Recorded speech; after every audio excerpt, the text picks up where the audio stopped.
Gloire à Dieu. Tendre Père Céleste, c'est encore une très grande opportunité et une grâce que tu nous accordes d'être en vie en ce jour. Merci pour ce début d'année 2024. Nous croyons, Seigneur Père éternel, par ta grâce, que c'est une année de vie, une année de victoire, une année de communion intense avec toi, une année de croissance spirituelle. Merci Père éternel pour ce message. Merci parce qu'au travers de lui, tu parles au cœur d'une de tes brebis qui m'écoute en ce moment. Je ne suis qu'une voix totalement effacée. Père éternel, tu m'utilises, Seigneur Papa, pour toucher le cœur de qui m'écoute en ce jour. Que l'honneur et la gloire te soient rendus à toi seul, au nom de Jésus-Christ. Amen. Bien-aimés, que Dieu vous bénisse abondamment au nom puissant de Jésus-Christ. Une fois de plus, bonne et heureuse année 2024. Nous prenons la parole de Dieu en ce jour dans l'évangile de Marc. Marc chapitre 12. Nous allons faire la lecture du verset 41 jusqu'au verset 44. Je suis dans l'édition de Louis II. Jésus s'étant assis vis-à-vis du tronc, regardait comment la foule y mettait de l'argent. Plusieurs riches mettaient beaucoup. Il vint aussi une pauvre veuve. Elle y mit 2 petites pièces faisant un quart de sou. Alors Jésus, ayant appelé ses disciples, leur dit : « Je vous le dis en vérité, cette pauvre veuve a donné plus qu'aucun de ceux qui ont mis dans le tronc, car tous ont mis de leur superflu, mais elle a mis de son nécessaire tout ce qu'elle possédait, tout ce qu'elle avait pour vivre. Que toute la gloire soit rendue à Dieu, au nom prévalant de Jésus-Christ. » Bien-aimés, que Dieu vous bénisse abondamment. Voilà un texte peut-être bien connu par certains qui m'écoutent en ce jour. Un texte qui renferme une grande richesse utile à notre édification et croissance spirituelle en ce début d'année 2024, qu'aujourd'hui nous allons par la grâce de Dieu méditer. L'évangéliste Marc nous relate en effet une scène très importante déroulée dans le temple et observée par notre Seigneur Jésus-Christ, enfant de Dieu. Sachons que rien de ce que nous faisons, de ce que nous disons ou même pensons, rien de ce que nous sommes n'est caché aux yeux du Seigneur. Dieu est omniscient. Hébreux chapitre 4 verset 13 dit que nulle créature n'est cachée devant Dieu, mais tout est à nu et à découvert aux yeux de celui à qui nous devons rendre compte. En d'autres termes, Dieu sait, voit, entend tout. Ce que nous sommes, Dieu le sait. Le psaume 139, verset 2 dit que Dieu pénètre de loin nos pensées. Donc Dieu sait avec assurance très exactement, avant même que nous n'agissions, que nous ne posions une action au quotidien, toutes les motivations qui nous animent, même quand il est question de faire quelque chose pour son œuvre. Bien-aimé, rien n'échappe à Dieu, qui, contrairement aux hommes, n'est pas dans le superficiel. Il ne s'arrête pas sur les apparences, les allures pieuses qu'on présente aux autres. Il n'est pas impressionné par nos fortes donations, actions, multiplication d'activités, activisme, mettez le mot que vous voulez, et autres. Dieu regarde au cœur, aux motivations qui nous animent dans tout ce que nous faisons. L'Éternel va en profondeur et nous scrute à chaque fois que nous nous levons pour accomplir quelque chose en son nom. Marc nous dit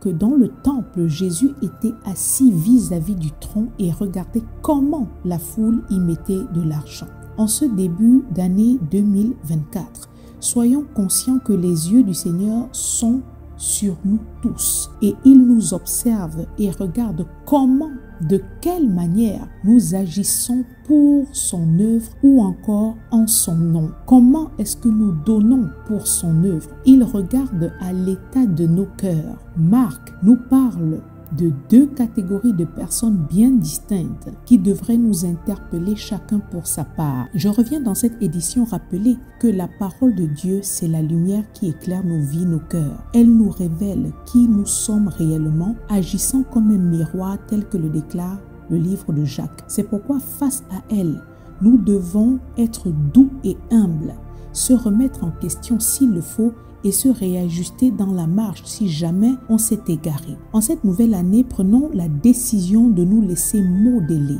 diriger, transformer par la parole de Dieu sans seulement se borner à l'écouter, sans jamais la mettre en pratique. Comme je le disais, nous avons en face de nous deux catégories de personnes bien distinctes de par leur classe sociale ou encore conditions financières, mais surtout distinctes de par leur attitude de cœur face au don à Dieu. Jésus dans le temple observait la manière de donner à Dieu qu'avaient d'un côté les riches et de l'autre une pauvre veuve. Et pour ce faire, il était assis, nous dit le verset 41, vis-à-vis, ça veut dire en face de la caisse du trône où étaient déposées les offrandes à Dieu.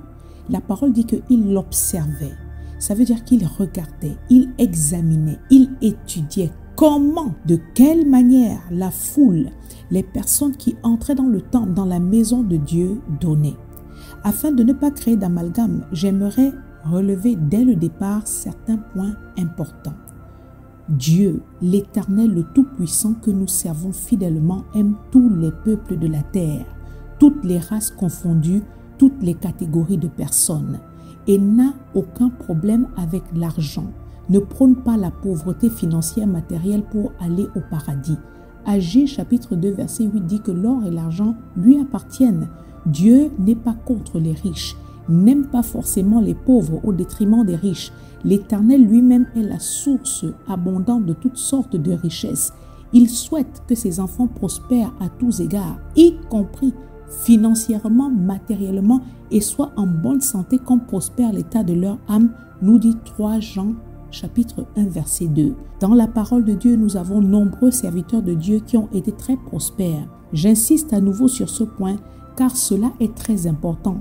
Contrairement à certaines hérésies prêchées autour de nous dans certaines assemblées, bien-aimés, je le redis, Dieu n'est pas contre l'argent, mais il est contre l'amour de l'argent qui, elle, est une racine de tous les maux, comme le dit 1 Timothée chapitre 6 verset 10, qui possède certains au point de détourner leur cœur et les perdre dans l'impensable, les entretenant dans une recherche effrénée sans retenue d'argent qui finit par les égarer très loin spirituellement, les plongeant dans de nombreux tourments.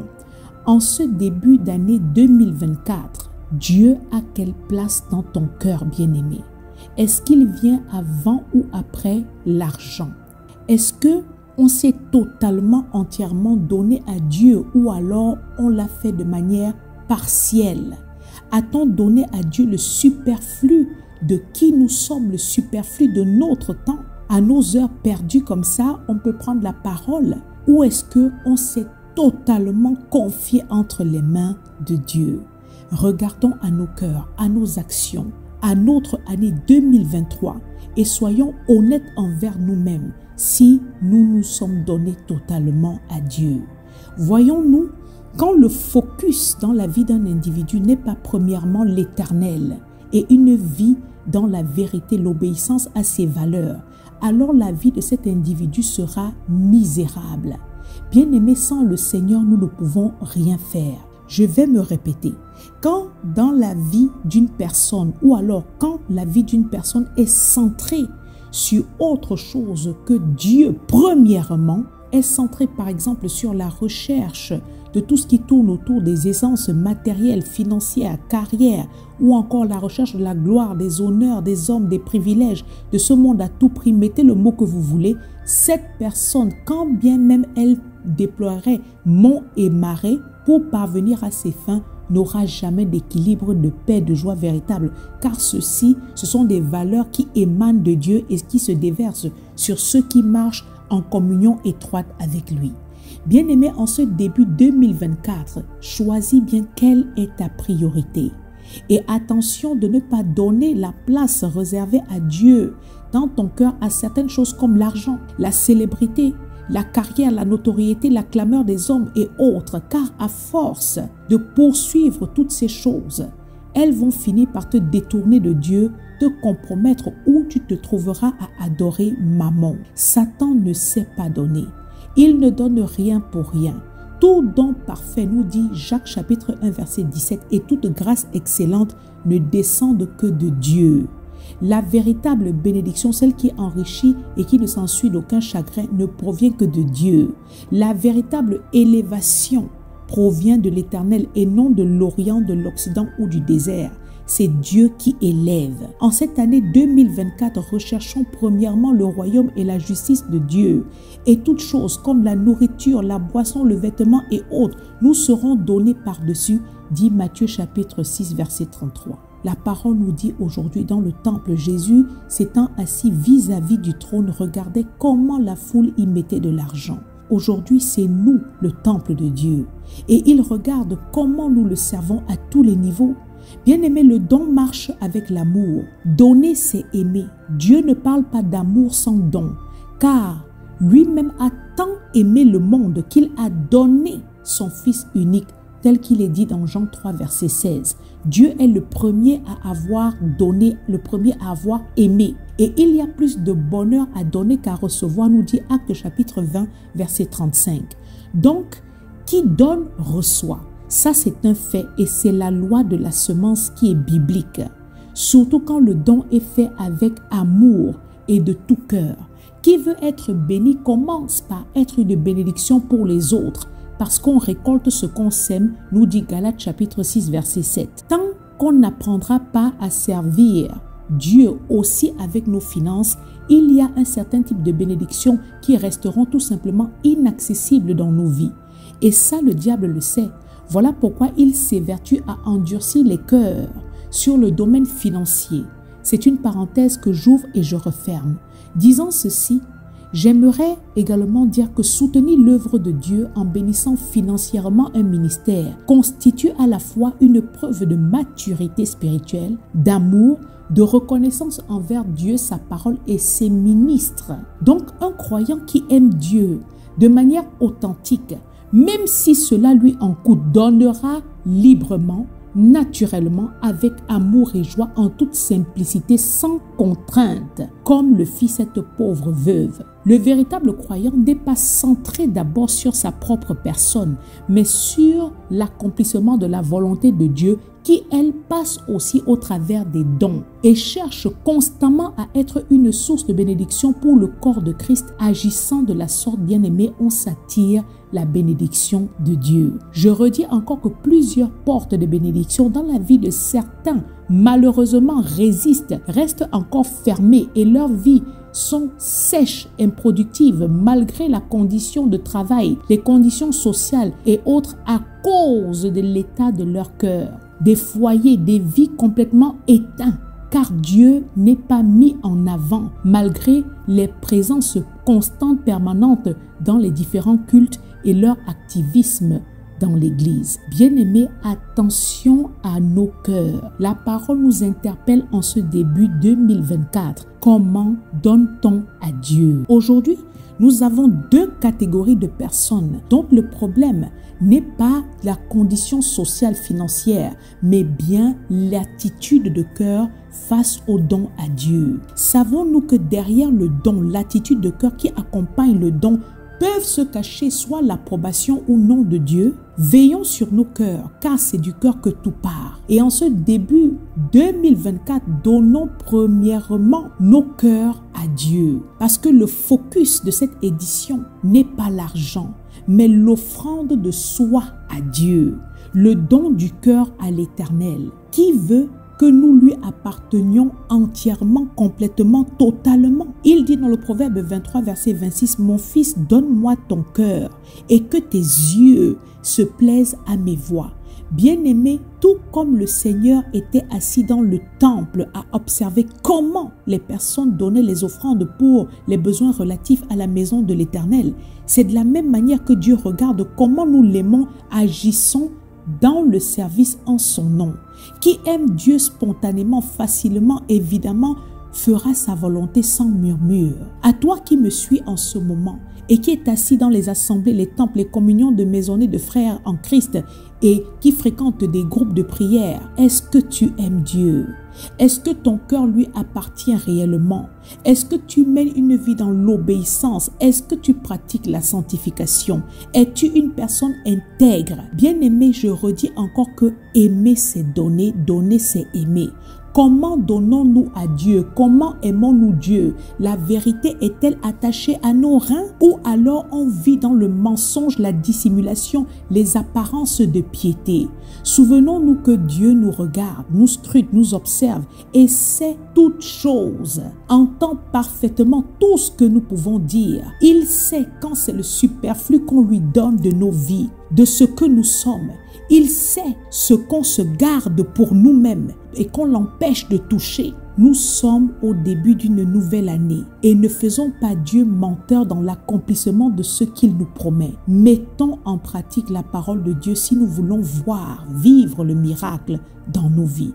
Jésus-Christ était assis dans le temple et observait la scène. Une observation profonde et non superficielle qui exposait le cœur des personnes qui donnaient.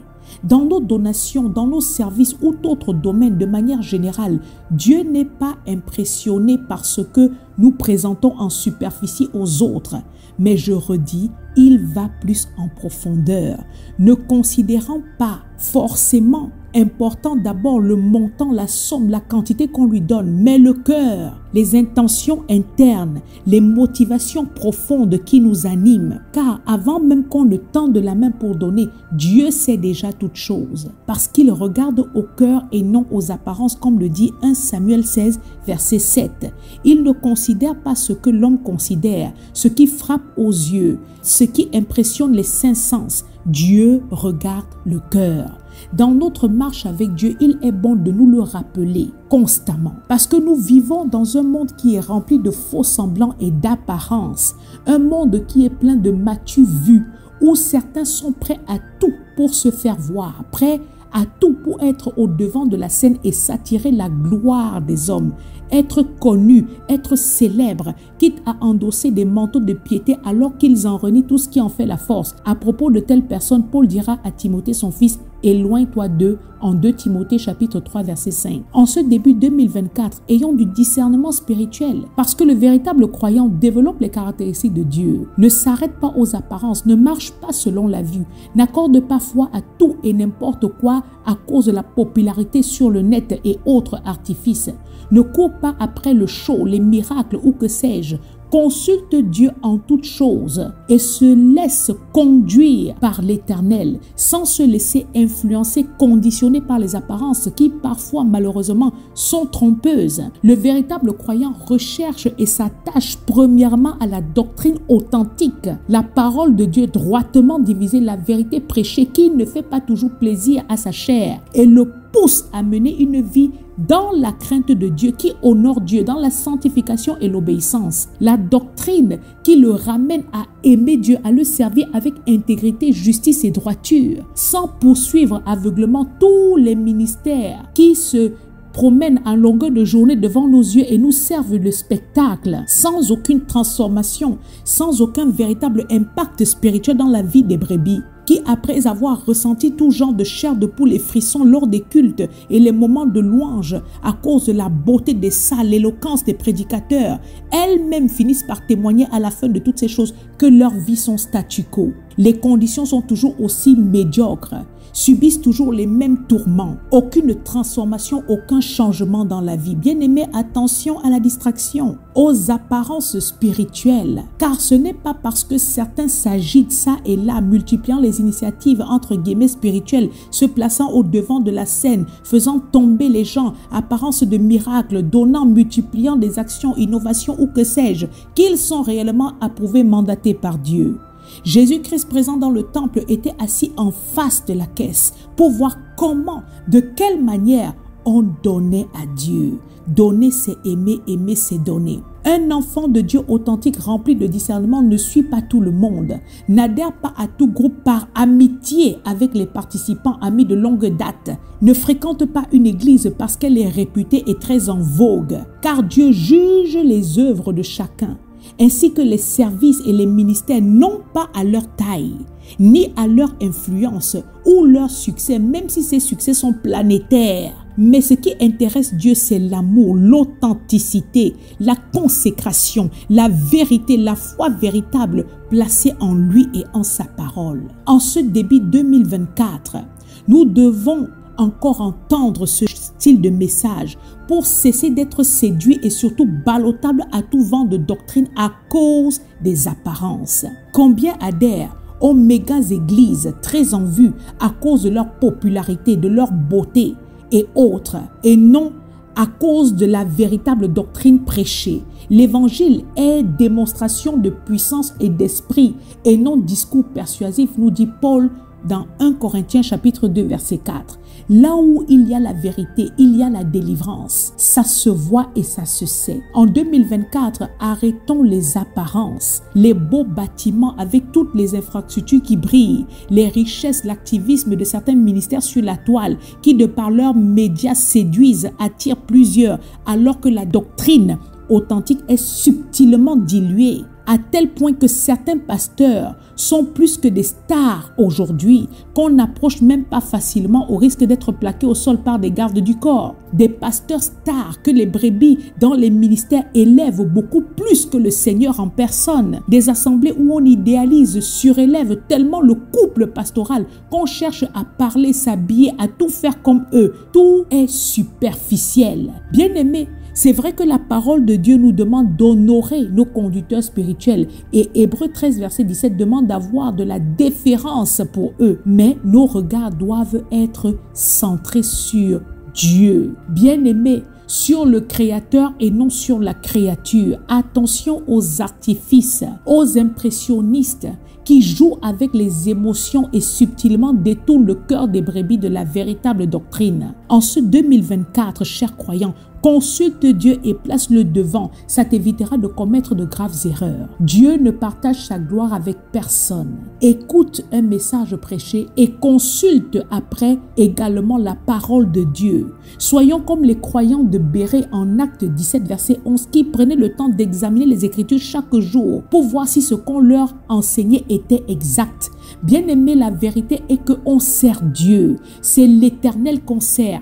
On ne se sert pas de Dieu pour être célèbre, riche, connu et autres. Dieu regarde le cœur et les motivations. Comment on le cherche? Comment on le sert? Ce qu'on lui donne. Le texte nous a parlé d'un côté des riches, ceux qui avaient beaucoup d'argent, qui donnaient abondamment mais sans intérêt particulier, car c'était leur superflu pour se faire voir, des dons sans sacrifice, ni ferveur, ni amour authentique pour Dieu, semblables à ceux qui sont debout dans les synagogues en train de faire des longues prières éloquentes, des beaux discours persuasifs, alors que c'est du vent, c'est du cinéma, la mise en scène pour impressionner la foule et se donner un genre, susciter l'admiration auprès des autres.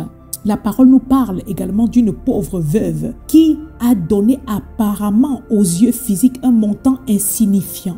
2 petites pièces faisant un quart de sou, mais spirituellement qui était loin au-dessus de tous ces riches. Elle était loin devant pour le Seigneur, qui, relisons le verset, appela ses disciples, leur dit « Je vous le dis en vérité, cette pauvre veuve a donné plus qu'aucun de ceux qui ont mis dans le tronc, car tous ont mis de leur superflu, leur inutile, tout ce qui leur était en trop, qui n'était pas nécessaire pour eux, ce qui ne représentait rien pour eux, qui ne leur en coûtait rien du tout. Mais cette pauvre femme, à l'allure insignifiante, elle a mis de son nécessaire. 1, il dit. 2, tout ce qu'elle possédait. 3, tout ce qu'elle avait pour vivre. Le Seigneur met une heure pour mettre en exergue que cette femme a donné son indispensable. Elle a tout donné. Le Seigneur, regardant à cette pauvre veuve et à son geste, a rendu témoignage d'elle à ses disciples. Car comme lui, cette femme par amour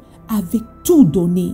Jésus-Christ savait dans sa mission sur terre jusqu'à la mort sur la croix, qu'il allait tout donner et ne rien garder pour lui-même. Cette femme aimait Dieu de manière authentique et sincère et lui faisait totalement confiance à tel point que dans sa condition de pauvreté, de misère, elle ne regarda pas à son lendemain, à ce qu'elle allait manger. Elle aurait pu économiser cet argent, elle aurait pu l'utiliser pour pallier à ses besoins. Mais elle a décidé de placer Dieu en premier. Physiquement, ne sachant pas comment survivre, mais spirituellement, sachant que chaque jour, c'est Dieu qui est le pourvoyeur. Elle a donné. Elle a donné sans rien retenir pour elle, faisant confiance aveuglément à Dieu qui est celui qui prend soin de nos lendemains et qui nous nourrit, qui nous vêtit. Bien-aimés, en cette année 2024, prenons la décision de tout donner à Dieu. Donnons-nous totalement à Dieu et lui-même prendra soin de nous au-delà de nos espérances et pourvoira à tous nos besoins. Que Dieu vous bénisse. Amen.